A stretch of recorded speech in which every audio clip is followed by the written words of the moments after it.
नमस्कार मंडळी, श्री स्वामी समर्थ। स्वागत आहे तुमचं माझ्या यूट्यूब चॅनलवरती। आजचा दिवस तुम्हा सर्वांना खूप छान सुखाचा समाधानाचा जाऊ देत हीच मी स्वामींच्या चरणी प्रार्थना करते आणि आजच्या या नवीन व्हिडिओला सुरुवात करते।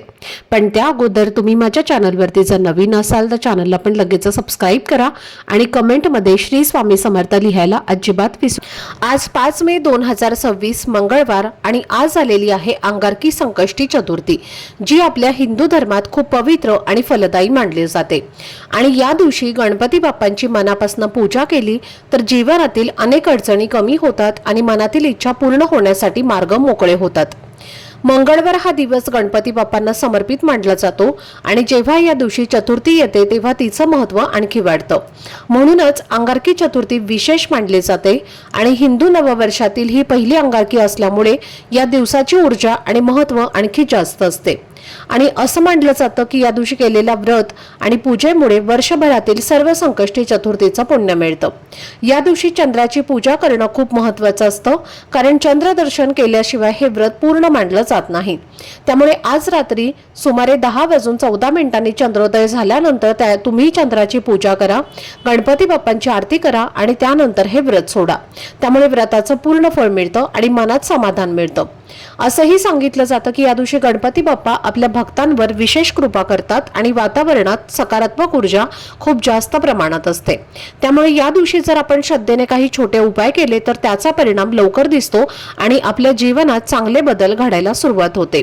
म्हणून आजच्या या व्हिडिओमध्ये मी तुम्हाला एक सोपा आणि प्रभावी असा उपाय सांगणार आहे, जो तुम्ही आज संध्याकाळी करू शकता। आणि हा उपाय इतका साधा आहे की तुम्ही उपवास केला नाही तरीही चालेल, तरी सुद्धा हा उपाय तुम्ही करू शकता। फक्त कापुरासोबत एक खास वस्तू जाळायची आहे आणि असं केल्याने घरातील नकारात्मकता कमी होते, भांडणं कमी होतात आणि घरात शांतता आणि प्रगती वाढते। हा उपाय नेमका कसा करायचा, कोणत्या वेळेत करायचा आणि कोणती वस्तू वापरायची याची सगळी माहिती मी आजच्या व्हिडिओमध्ये तुमच्यासोबत शेअर करणार आहे। त्यामुळे व्हिडिओ हा स्किप न करता शेवटपर्यंत नक्की पहा, जेणेकरून तुमच्यापर्यंत योग्य ती माहिती पोहोचेल। आणि तुम्ही माझ्या चॅनलवरती जर नवीन असाल तर चॅनलला पण लगेच सबस्क्राइब करा आणि बेल आयकॉनला सुद्धा प्रेस करा, म्हणजे मी जेव्हा कधीही नवीन व्हिडिओज अपलोड करेन त्याचं नोटिफिकेशन सर्वात आधी तुम्हाला मिळेल आणि तुमचा एकही व्हिडिओ हा मिस होणार नाही। तसेच कमेंटमध्ये गणपती बाप्पा मोरया नक्की लिहा, जेणेकरून बाप्पांचा आशीर्वाद तुमच्यावर आणि तुमच्या कुटुंबावर कायम राहील। तसेच हाईप बटन देखील क्लिक करा।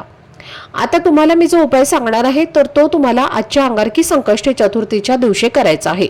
आणि हा उपाय तुम्ही संध्याकाळी 5 वाजल्यानंतर ते रात्री 12 वाजेपर्यंत कधीही करू शकता, कारण हा आजचा पूर्ण दिवस आणि रात्र हा अतिशय शुभ मानला जातो आणि या काळात केलेल्या प्रत्येक भक्तीला आणि उपायाला अधिक चांगलं फळ मिळतं। आणि जर तुम्हाला शक्य असेल तर रात्री चंद्रोदयाची वेळ म्हणजे सुमारे 10:14 आहे, तर या वेळेमध्ये हा उपाय केला तर त्याचा परिणाम अजून चांगला दिसतो। तर म्हणून तुम्हाला ज्या वेळेमध्ये शक्य आहे त्या वेळेमध्ये तुम्हाला करायचं आहे।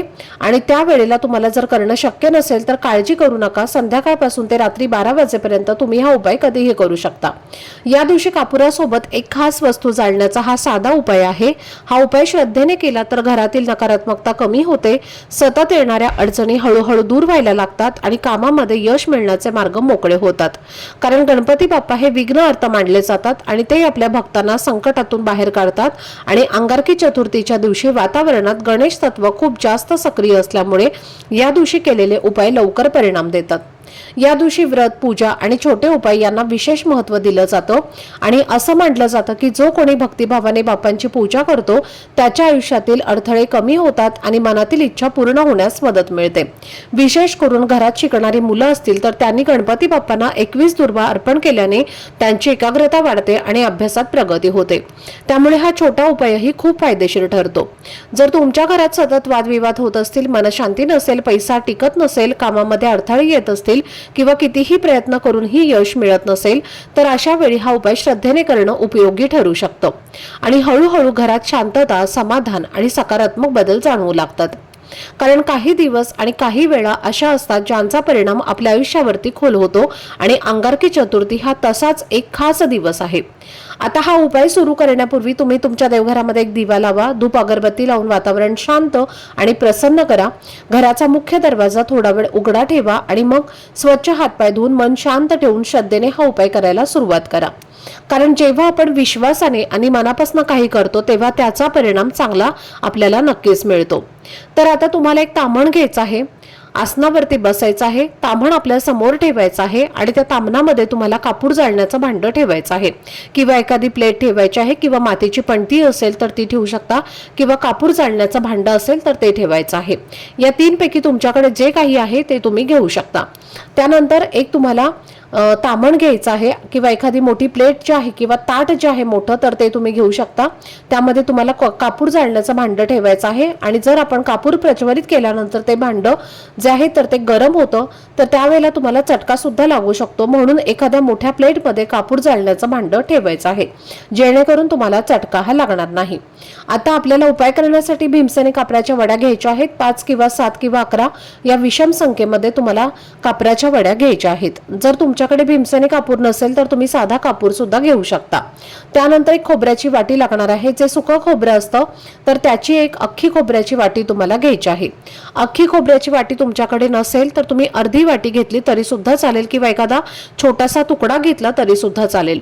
सर्वप्रथम तुम्हाला तो खोबऱ्याचा तुकडा जो आहे तर तो त्या कापूर जाळण्याच्या भांड्यामध्ये किंवा पणतीमध्ये ठेवायचा आहे आणि त्या खोबऱ्याच्या तुकड्यावरती जो पांढरा भाग असतो तर त्या पांढऱ्या भागावरती तुम्हाला एक भीमसेनी कापराची वडी ठेवायची आहे आणि ती तुम्हाला प्रज्वलित करायचं आहे। ती प्रज्वलित केल्यानंतर तुम्हाला चिमूटभर पांढरे तीळ घ्यायचे आहेत आणि हे तीळ सुद्धा त्या कापूर वडीवरती टाकायचे आहेत। त्यानंतर तुम्हाला गणपती बाप्पांचा मंत्राचा जप करायचा आहे। गणपती बाप्पांचा मंत्र हा अतिशय प्रभावी आहे आणि या मंत्राच्या प्रभावामुळे तुमच्यावरती येणारी सर्व संकट विघ्न जे आहे तर ते दूर होतात। तर हा मंत्र असा आहे, ओम श्रीम विघ्नहर्ताय नमः, ओम श्रीम विघ्नहर्ताय नमः या मंत्राचा जप करायचा आहे।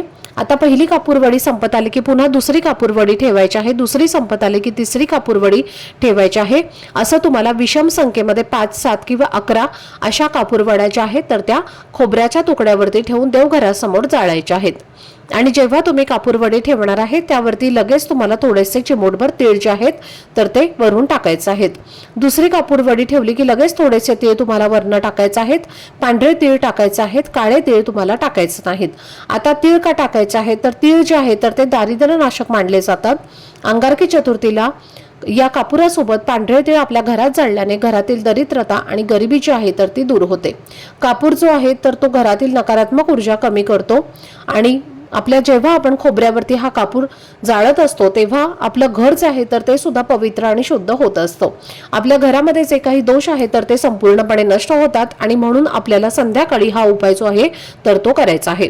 आता या वस्तू जाळून झाल्यानंतर ते ताट तुम्हाला संपूर्ण रात्रभर आणि तुमच्या देवघरासमोर ठेवायचं आहे। दुसऱ्या दिवशी सकाळी उचलून सर्व काही जळालेलं साहित्य निर्माल्यामध्ये टाकायचं आहे। प्लेट किंवा तामण तुम्ही स्वच्छ करून पुन्हा वापरायला घेऊ शकता। फक्त एका गोष्टीची काळजी तुम्हाला घ्यायची आहे, खोबऱ्याचा तुकडा किंवा खोबऱ्याची वाटी जी तुम्ही घेतलेली आहे तर ती घरामध्ये कोणीही खायची नाही। त्यामध्ये असणारी नकारात्मकता जी आहे तर ती आकर्षित झालेली असते, त्यामुळे ती वाटी न खाता तुम्हाला निर्माल्यामध्ये टाकून द्यायची आहे। आणि अशा पद्धतीने हा छोटासा एक उपाय तुम्हाला आज आपल्या घरामध्ये अंगारकी चतुर्थीला करायचा आहे। बऱ्याच जणांनी हा उपाय केला सुद्धा आहे आणि त्याचा अनुभव सुद्धा त्यांना आलेला आहे। इतका हा प्रभावी असा हा उपाय आहे, अतिशय सात्विक उपाय आहे। हा उपाय केल्याने तुम्हाला त्याचं फळ मिळणारच आहे। कुठलीही वाईट परिणाम जो आहे तर तो तुमच्या घरावरती किंवा तुमच्यावरती होणार नाही। त्यामुळे प्रत्येकाने हा उपाय नक्की करा। भलेही तुम्ही या दिवशी उपवास नाही केला तरीही चालेल, तुमच्याकडून कोणतीही सेवा नाही झाली तरीही चालेल, पण हा उपाय जर तुम्ही केला तर त्याचं खूप अधिक पटीने फळ हे तुम्हाला प्राप्त होईल। त्याचबरोबर जर तुम्हाला कोणत्याही कामामध्ये यश मिळत नसेल, कोणतीही गोष्ट तुमच्या मनासारखी घडत नसेल, भरपूर दिवसांपासून तुमची एखादी इच्छा आहे तर ती इच्छा पूर्ण होण्यासाठी तुम्ही प्रयत्न करत आहे पण नशिबाची साथ मिळत नाही, इच्छा पूर्ण होत नाही, तर अशा वेळी आज गणपती बाप्पांना 21 गुळाचे लाडू जे आहेत तर ते अर्पण करायचे आहेत। आता गुळाचे लाडू म्हणजे नक्की काय तर गुळ किसून घ्यायचा आहे आणि त्याचे अगदी छोटे छोटे गोळे तुम्हाला बनवायचे आहेत आणि 21 गुळाचे लाडू तुम्हाला वाटीमध्ये ठेवायचे आहेत आणि ते गणपती बाप्पांना नैवेद्य म्हणून तुम्हाला अर्पण करायचे आहेत। आणि तिथेच गणपती बाप्पांच्या समोर बसून ओम गण गणपते नमः या महामंत्राचा 108 वेळेला जप करायचा आहे आणि 3 वेळेला गणपती अथर्व शीर्षाचं पठण करायचं आहे। त्यानंतर दोन्ही हात जोडून जी काही आपल्या मनातील इच्छा आहे किंवा आपल्याला कोणत्या कामामध्ये यश मिळत नाही तर तशी इच्छा तुम्हाला व्यक्त करायची आहे आणि त्यानंतर हे लाडू तुम्ही घरामध्ये प्रसाद म्हणून सुद्धा खाऊ शकता किंवा मंदिरामध्ये सुद्धा तुम्ही हे 21 लाडू जे आहेत तर ते बाप्पांना अर्पण करू शकता। मी तर सांगेल शक्य असेल तर मंदिरामध्ये जा, कारण मंदिरामध्ये जी काही सकारात्मकता असते तर ती खूप जास्त प्रमाणामध्ये सक्रिय असते आणि जेव्हा आपण तिथे उपाय करतो तेव्हा ते उपाय सुद्धा आपले तिथे सिद्ध होतात आणि त्या उपायांचं आपल्याला फळ सुद्धा मिळत असतं। म्हणून शक्य असेल तर मंदिरामध्ये तुम्ही हे लाडू अर्पण करा, नाही शक्य झालं तर घरी सुद्धा तुम्ही हे लाडू अर्पण करू शकता। घरी करणार असाल तर आपल्या देवघरामध्ये गणपती बाप्पांची मूर्ती किंवा फोटो हा असायलाच हवा। याचबरोबर पुढचा उपाय सुद्धा तेवढाच महत्त्वाचा आहे। तर पहा, आता प्रत्येकाच्या घरामध्ये समस्या जी आहेत ना तर ती काही ना काही असतेच। आता काही घरांमध्ये बघा सतत नवरा बायकोची भांडणं होत असतात, कोणतीही गोष्ट बोलायला गेलं की त्याचं रूपांतर भांडणामध्येच होतं आणि त्या भांडणाचा परिणाम हा संपूर्ण कुटुंबावरती होत असतो। आणि म्हणून तुम्हालाही तुमच्याही वैवाहिक जीवनामध्ये काही समस्या असतील, दोघांमधलं प्रेम जे आहे तर ते संपलेलं असेल, दोघांमध्ये सतत कटकटी होत असतील, तर तुम्हाला आज अंगारकी चतुर्थीला दोघांनी मिळून व्रत करायचं आहे। एकाने नाही तर दोघांनी सुद्धा हे व्रत करायचं आहे। दोघांनी मिळून गणपती बाप्पांची पूजा करायची आहे आणि रात्री चंद्रोदय होईल तेव्हा दोघांनी मिळून चंद्राची पूजा करायची आहे। गणपती बाप्पांची आरती दोघांनी मिळून करायची आहे आणि गणपती बाप्पांची आरती करताना 2 कापूरवड्या आणि 2 लवंगा तुम्हाला जाळून गणपती बाप्पांची आरती करायची आहे आणि दोन्ही हात जोडून गणपती बाप्पांकडे तुमच्या वैवाहिक जीवनातील समस्या दूर होण्यासाठी फक्त एकदा प्रार्थना करा। नक्कीच तुमच्यामध्ये जे काही गैरसमज आहेत, ज्या काही अडचणी आहेत, जो काही दुरावा आहे, जे काही प्रेम संपलेलं आहे तर ते 100% या उपायामुळे दूर होईल।